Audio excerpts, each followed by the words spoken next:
بسم اللہ الرحمن الرحیم۔ ہم 1400 سال صدیاں گزر گئی، 1000 سال سے کرے امام زمانہ ہیں، لیکن سوال امام زمانہ کے وجود پہ کوئی دلیل بھی رکھی، دلیل راسخ؟ اور اگر ہیں تو ہم میں سے کتنے لوگوں نے زحمت کی، محنت کی، کوئی نماز پڑھی، کوئی دعا پڑھی، اس امام کی ہمیں زیارت، چلو جاگتے ہوئے نہیں، خواب کے عالم میں زیارت، ہم کہیں عالم برزخ ہے، لیکن ہم میں سے کتنے لوگوں نے وہ نمازیں پڑھی، وہ اعمال کرے کہ خواب میں کبھی والد صاحب بھی آ جائیں، کبھی والدہ صاحبہ ہی آ جائیں، تاکہ ہمارا ایمان کیا ہو جائے، راسخ ہو جائے۔ ایک مرتبہ ایمان ہے، لیکن جب عین الیقین اور حق الیقین کی منازل کو طے کرتے ہو کہ میں کہوں میں بھی خدا کو مانتا ہوں، لیکن میرا ایمان آیت اللہ خامنئی جتنا مضبوط کیوں نہیں، ہمارے بچے بھی تو مانتے ہیں لیکن ہمارے بچوں کا عقیدہ اور ایمان شہزادے قاسم کی طرح کیوں نہیں، حضرت علی اکبر کی طرح کیوں نہیں؟ اور ہیں اس زمانے میں ایسے جوان بچے جن کا عقیدہ اتنا راسخ ہے، کیونکہ وہ علم الیقین سے عین الیقین اور عین الیقین سے حق الیقین کی منزل پر آ گئے ہیں۔ ان منازل کو میں نے طے کرنا، ایسا نہیں کہ 4 مجلسیں سن کے اور میں اس منزل پہ پہنچ جاؤں گا، جب تک ان اعمال کو انسان انجام نہ دے۔ میں اپنے عقیدوں کے لیے کتنا اسٹڈی کرتا ہوں،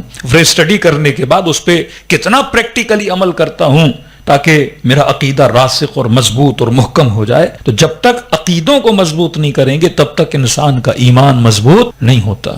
اب 2 دلیلیں دوں گا وجود مبارک امام زمانہ پہ۔ ایک تو یہ اعتراض ہے بھائی 1000 سال گزر گئے، ابھی تک آپ کہتے ہو آپ کا امام زندہ ہے، how it's possible؟ ہم 80 سال 90 سال کے بعد مر جاتے ہیں اور آپ کہیں کہ more than 1000 years گزر گئے اور ابھی تک امام کیا ہیں، زندہ ہیں۔ اب اگر کوئی قرآن پڑھنے والا بندہ کہے تو یہ اعتراض امام پر نہیں ہے، یہ اعتراض خدا کی قدرت پر ہے، کیونکہ وہ خدا خود کہے کہ ان اللہ علی کل شیء قدیر، خدا ہر شے پہ قادر ہے، اور یہ من المحالات نہیں ہے کیونکہ اس سے پہلے ہو چکا ہے۔ حضرت نوح 900 سال تک زندہ رہے، حضرت آدم 750 سال تک زندہ رہے، اصحاب کہف 350 سال تک زندہ رہے، جناب عزیر 100 سال کے بعد بھی زندہ رہے۔ تو یہ اعتراض اس پہ نہیں۔ حضرت عیسیٰ آج تک زندہ ہیں، حضرت خضر آج تک زندہ ہیں، حضرت ادریس آج تک زندہ ہیں۔ تو یہ اعتراض اللہ کی قدرت پہ کیا جاتا ہے، امام زمانہ کے وجود پر نہیں ہے۔ لیکن ایک سادہ سی دلیل تاکہ ہر مسلمان ان کو دے سکے، آپ ان کو بول سکتے ہیں جناب یہ بتاؤ کہ شیطان کب سے زندہ ہے؟ ہر مسلمان بسم اللہ پڑھتا ہے کہ نہیں؟ بسم اللہ سے پہلے اعوذ باللہ من الشیطان اللعین الرجیم پڑھتا۔ بولو یہ ملعون کب سے زندہ ہے؟ کہ ابھی آدم بنے نہیں تھے تب سے زندہ تھا، اور ابھی تک زندہ ہے اور قیامت کے دن تک زندہ رہے گا۔ تو کوئی عجیب مسلمان ہو، جب خدا گمراہ کرنے والے کو اتنی زندگی دے سکتا ہے تو کیا ہدایت دینے والے کو زندگی نہیں دے سکتا؟ جس نے گمراہی، ہم اہل سنت کہتے ہیں جب پیدا ہوں گے تو ہم ملیں گے۔ آپ شیعہ کیا کہتے ہو جب ظہور ہوگا؟ کہ دیکھو اب ضد کیسے کہ زندہ ہیں، پردے غیب میں ہیں، ملنا تو دونوں نے بعد میں ہے۔ آپ کہتے ہو ظہور کے بعد، ہم کہتے ہیں پیدا ہونے کے بعد۔ تو کہ پھر دونوں کی سچویشن تو سیم ہے، بس فرق یہ ہے ظہور اور ہمارے یہاں فرق کیا ہے؟ ولادت۔ کہ یہ ضد کیسی کہ وہ زندہ ہے، پردے غیب میں ہے؟ اصلاً ایسے امام کا فائدہ کیا جو پردے غیب، جسے تم مل ہی نہیں سکتے، جسے تم مسئلہ پوچھ نہیں سکتے، جسے تم ہسٹوریکل پرابلمز بول کے سولو نہیں کر سکتے، فقہی مسائل امام سے پوچھ نہیں سکتے، بس یہ ضد اور رٹ لگائی ہوئی ہے کہ آپ کا امام ہے، پردے غیب میں ہے، پردے غیب میں ہے۔ کیا فائدہ ہے اس امام کا جو پردے غیب میں ہے، جس سے ہم مل نہیں سکتے، جس سے ہم پوچھ نہیں سکتے، جس سے ہم کوئی تبرک لے نہیں سکتے؟ تو اب یہ کہہ دو جب پیدا ہوں گے تو پھر ملیں گے۔ یہ سلسلہ کہ پردے غیب میں ہیں، پردے غیب میں، اس کا فائدہ نہیں۔ اب یہ ایک شبہہ ہے، جوان سوچے گا، مومن سوچے گا کہ واقعاً جو امام پردے غیب میں ہے لیکن میں اس سے مل نہیں سکتا، مسئلہ سولو نہیں کر سکتا، امام کی ملاقات نہیں کر سکتا، تو واقعاً ایسے امام کے پردے غیب میں رہنے کا فائدہ کیا ہوا؟ اس کا جواب اسی میں موجود ہے۔ اعوذ باللہ من الشیطان اللعین الرجیم، ترجمہ پڑھیں کہ اے خدا مجھے کس کے شر سے بچا؟ شیطان کے شر سے بچا۔ اب اس بندے مسلم سے پوچھے جناب آپ نے اس دن خدا نخواستہ اگر شراب پی تو آپ نے گناہ کیوں کیا نشے والا؟ تو کہے گا دیکھیے قصور ہمارا نہیں تھا، شیطان نے گمراہ کر دیا۔ آپ نے فلاں مومن کی غیبت کیوں کی؟ کہ بھئی قصور ہمارا نہیں تھا، شیطان نے گمراہ کر دیا۔ آپ فلاں جگہ پہ گندی مووی دیکھنے کیوں گئے؟ کہ کیا کریں دل تو نہیں تھا لیکن شیطان لے کر گیا۔ آپ نے فلاں مومن کا حق کیوں کھایا؟ کہ بھائی کیا کریں انسان ہیں، گمراہ ہو گئے، یہ بدبخت لعین ہے شیطان، اس نے مجھے گمراہ کر دیا۔ تو ہم نے پوچھا جناب یہ بتائیے کیا شیطان نے کال کر کے بولا تھا فون پہ کہ جا کے نشہ کرو، جا کے گناہ کرو؟ کوئی فون کال آئی تھی شیطان کی؟ کہ نہیں، فون کال نہیں آئی۔ شیطان نے کوئی واٹس ایپ پہ میسج کیا تھا جا کے گناہ کرو؟ کہ نہیں کوئی میسج بھی نہیں آیا۔ اس بدبخت نے کوئی ای میل کیا تھا آپ کو کہ جا کے گناہ کرو؟ کا کوئی ای میل بھی نہیں آیا۔ کہ شیطان نے دھکا دیا تھا گناہ کی طرف؟ کہا نہیں کوئی دھکا بھی نہیں دیا. کوئی کان میں آپ کو بولا ہو جا کے گناہ کرو؟ کہا نہیں کان میں بھی نہیں بولا. میں نے کہا عجیب مسلمان ہو، نہ میسج آیا، نہ کال آئی، نہ دھکا دیا، نہ اشارہ دیا، لیکن پھر بھی آپ نے سارے گناہ کس پہ ڈال دیے؟ کہا اعوذ باللہ من الشیطان اللعین الرجیم، اے خدا اس کے شر سے بچا، کیونکہ یہ ہمیں کیا کر رہا ہے؟ گمراہ کر رہا ہے. اور مسلمان رمضان میں تو ویسے ہی شیطان کو جیل میں ڈال دیتا ہے. ہاں کہ رمضان میں شیطان بندھا ہوا ہوتا ہے، اور آپ بھی ابھی دیکھیں عرب ممالک میں تو شیطان کھلا ہوا ہے. ہاں تو بھائی شیطان کوئی بندھا ہوا نہیں ہوتا، یہ جب چاہے انسان کو گمراہ کر سکتا ہے. لیکن سوال یہ ہے کہ یہ گمراہ کر کیسے رہا، جبکہ نہ آپ نے سنا، نہ آپ کو میسج آیا، نہ آپ کو فون آیا کہ نہیں قبلہ عجیب باتیں کر رہے ہیں. قرآن کی آیت ہے یوسوس فی صدور الناس من الجنۃ والناس، یہ لعین نظر نہیں آتا، غیب میں رہ کے ہمارے سینوں میں وسوسہ کرتا ہے. تو میں نے کہا عجیب مسلمان ہو، جب گمراہ کرنے والا غیب میں رہ کے تجھے گمراہ کر سکتا ہے تو کیا ہدایت دینے والا غیب سے ہماری ہدایت نہیں کر سکتا؟ جب خدا ایک گمراہ کرنے والے کو غیب سے اتنی طاقت دے رہا ہے، اور رہی بات کہ غیب سے ہدایت نہیں ہو سکتی، تو پھر بھائی خدا بھی نظر نہیں آتا. وہ یہدی من یشاء یضل من یشاء، جب وہ نظر نہیں آتا تو پھر ہماری ہدایت کیسے کرے گا؟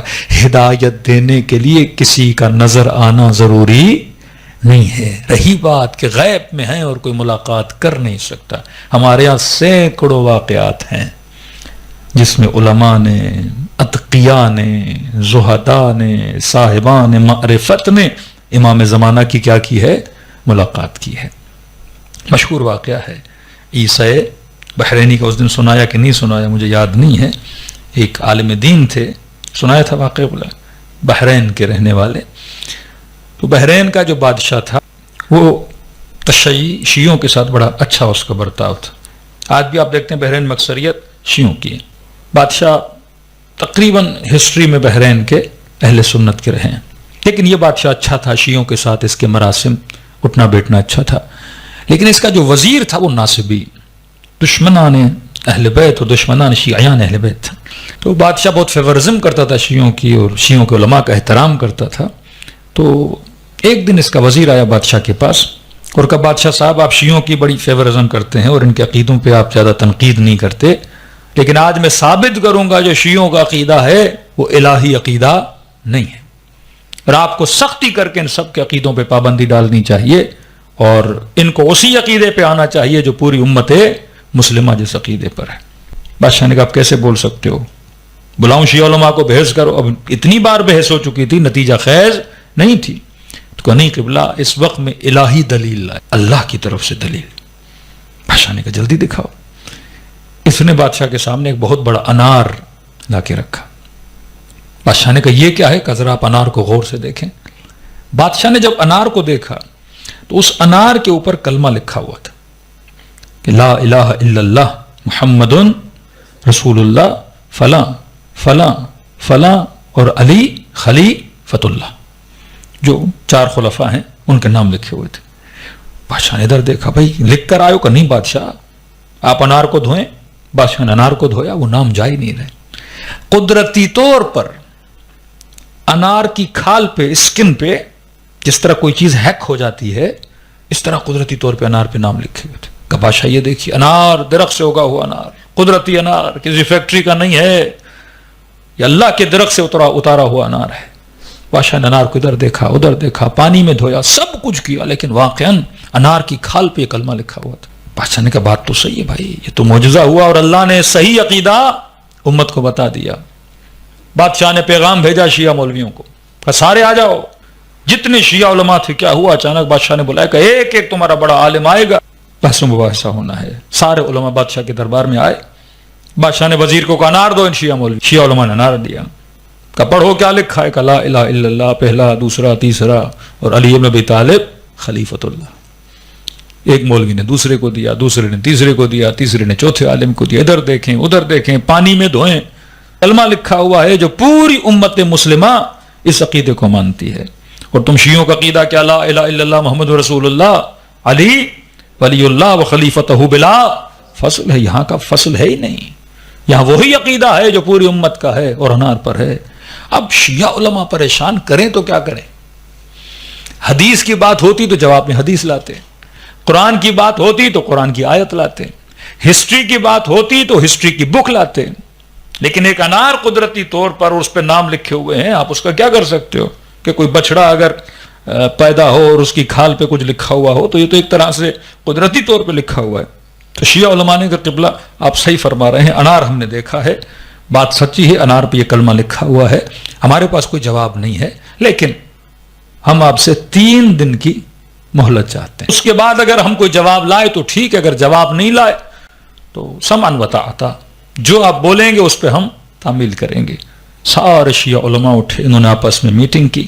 اب کیا کریں, ایک مرتبہ مسئلہ میرے ہاتھ میں ہے تو میں حل کر دیتا ہوں. قرآن کی بات ہو, تفسیر کی بات ہو, دلائل عقلانی کی بات ہو, ہسٹری کی بات ہو, بحث مناظرہ ہو, مجادلہ ہو تو ہم کر سکتے ہیں. علماء نے کہا یہ بات ہم سے خارج ہے, اس کا کوئی جواب ہمارے پاس نہیں ہے. تو انہوں نے کہا کیا کریں, فرمایا ہم وہ ہیں جن کا امام زندہ ہے. کہ اپنے آپس میں سب سے زیادہ متقی مولوی نکالو.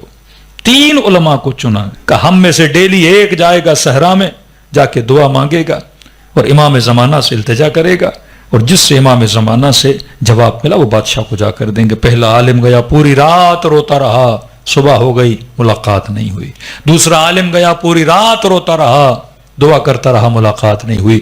تیسرا عالم گیا جس کا نام عیسی بحرینی تھا, کہتے پوری رات دعا کرتا رہا, یہاں کے صبح کی اذان کا وقت ہوا, اب مایوس ہو گیا کہ بس امام زمانہ نے ملاقات نہیں کروائی. بس یہ جملے نکالے کہ مولا یہ مکتب بھی آپ کا تھا, یہ مذہب بھی آپ کا تھا, جہاں تک ہم سنبھال سکے ہم نے اس کو سنبھالا. مولا اگر کوئی جواب نہیں ہے تو ہمیں اپنے عقیدوں سے ہٹنا پڑے گا, کیونکہ بادشاہ ظلم کر کے اسی عقیدے پہ لائے گا. کہتے ہیں یہ رو کے سجدے سے سر ہی اٹھایا تھا کہ پیچھے سے آواز آئی, عیسی بحرینی گھبراؤ نہیں, تمہارا امام زندہ ہے. مڑ کے امام زمانہ کے چہرے کو دیکھا, مولا کے قدموں پہ گرے, 10 بوسی کی, رو کر عرض کی امام زمانہ 3 دن سے ہم رو رہے ہیں, گڑ گڑا رہے ہیں مولا, اب تو بالکل مایوس ہو گئے تھے کہ آپ کی زیارت نہیں ہوگی. مولا آتے آتے اتنی دیر کیوں کر دی. آغا عیسی بحرینی کہتے امام زمانہ نے جملے فرمائے, عیسی بحرینی 3 دن کی مہلت بھی تم نے مانگی تھی, اگر اسی وقت مدد کے لیے یقین کے ساتھ بلاتے تو ہم تمہاری مدد کے لیے کیا ہو جاتے, حاضر ہو جاتے. کہ مولا بتائیے. امام نے سارا اسے سمجھا دیا, عیسی بحرینی اس طرح بادشاہ کے پاس جانا, اور یہ ساری ترتیب ہے. خوشی کے عالم میں سارے علماء آئے بادشاہ کے پاس, قبلہ جواب لائے ہیں. بادشاہ نے کہا جواب تو کیا جواب ہے, کہ جواب ہمارے پاس یہاں نہیں ہے, وزیر کے گھر. بادشاہ نے کہا وزیر کے گھر میں کیوں, کہ جواب ہم وہاں دیں گے, لینا ہے تو آپ لے لیں, ورنہ ہم واپس جا رہے ہیں. لیکن شرط یہ ہے کہ وزیر کے گھر میں پہلے عیسی بحرینی کا میں جاؤں گا, وزیر نہیں جائے گا. وزیر پریشان ہو گیا, قبلہ جواب دینا ہے تو یہاں دیں, میرے گھر میں آ کر کیا کریں گے. انہوں نے کہا نہیں, اگر یہ جائے گا تو جواب نہیں دیں گے, گھر اس کا ہے لیکن پہلے ہمیں داخل ہونے کی اجازت دی جائے. بادشاہ نے کہا وزیر مسئلہ کیا ہے, تمہیں جواب چاہیے تھا, یہ جواب لے کر آئے ہیں. وزیر خاموش ہو گیا. وزیر کے گھر پہ گئے, عیسی بحرینی وزیر کے گھر میں داخل ہوا, سیڑھیوں سے اوپر گیا, دائیں طرف گیا, وزیر کے گھر کے ایک کمرے میں داخل ہوا. کمرے کے اندر ایک الماڑی تھی, الماڑی کے اندر ایک کپڑا پڑا ہوا تھا, کپڑے کے اندر ایک برتن پڑا ہوا تھا. اس نے وہ سارا اٹھایا. اب وزیر پریشان, گھر میرا ہے, اسے کیسے پتا کہ میرے گھر میں کمرہ کہاں ہے, میرے گھر میں الماڑی کہاں ہے. یہ ساری چیزیں اٹھاتا ہوا لے کر آیا, اور اس کپڑے کے اندر سے اس نے ایک برتن نکالا. کہ بادشاہ سلامت, جواب یہ برتن. بادشاہ نے کہا میں سمجھا نہیں, کہ ذرا برتن کے اندر دیکھیے. ایک برتن کے اندر لکھا ہوا تھا لا الہ الا اللہ فلاں اور فلاں اور فلاں خلیفۃ اللہ. کہ بادشاہ سلامت یہ 2 برتن ہیں, برتن کے اندر یہ کلمہ لکھا ہوا ہے. انار جب چھوٹا تھا اس وزیر نے یہ برتن انار کے اوپر باندھ دیا, اور انار جیسے بڑا ہوتا گیا تو جو برتن کے اندر لکھا ہوا تھا وہ انار کی کھال پر ہیک ہو گیا. تو کہ بادشاہ سلامت برتنوں والے عقیدے اور ہیں, اللہ والے عقیدے اور ہیں. بادشاہ پریشان ہو گئے. عیسی بحرینی